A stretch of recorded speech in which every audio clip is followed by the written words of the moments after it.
Many people that play word associations would blurt out Ozymandias if Shelley is suggested, but coupled with to a skylark, the cloud is Shelley's crowning glory. It is exactly what the title indicates, a glowing portrait of the cloud, but two aspects make it stand out. That it is written as a self-portrait, because who doesn't like POV or a cloud in 1820, and that it is symbolic of the life cycle of birth, growth and death. Research in poetry almost never disappoints, but there are occasions when it throws up such wonderful things, and what I found today is probably the best as yet. In 1919, W.A. Vanscoy in the US directed a silent film that was a visual poem featuring clouds and landscapes in accompaniment to the words of this poem. The poem was well received and is fondly remembered, but one review in the London magazine is sufficiently articulate to set the context here. The beautiful and singularly original poem of the cloud will show the extreme force and freshness with which the writer can impregnate his poetry. It is a long poem written in 6 stanzas of 12 lines each. The meter is broadly anapestic, a meter widely used in formal poetry, consisting of 2 unstressed or short syllables followed by 1 stressed or long syllable.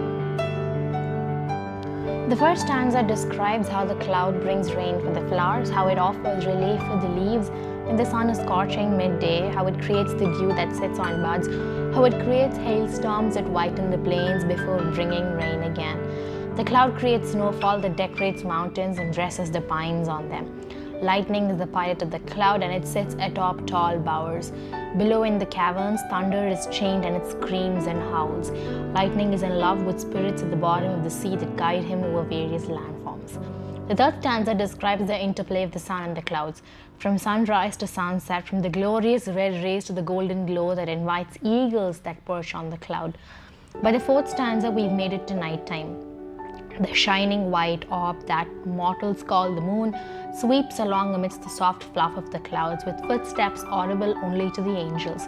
There are stars in the night sky, and they are described to be joyously dancing amidst the clouds.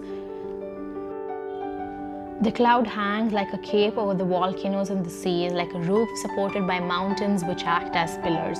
It marches through the rainbow of a million colors.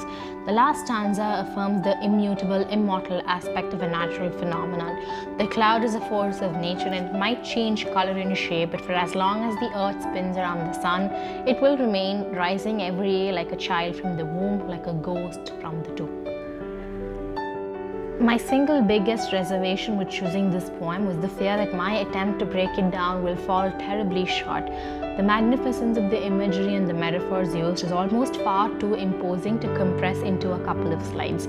This is not a poem meant for analytical consumption. This is one of those works of art that is meant to be devoured for what it is and what it makes each reader feel. The cloud laughs, sleeps, dances, and as a divine element, when all it is and does is taken together, it creates an immense portrait of the grandeur of nature.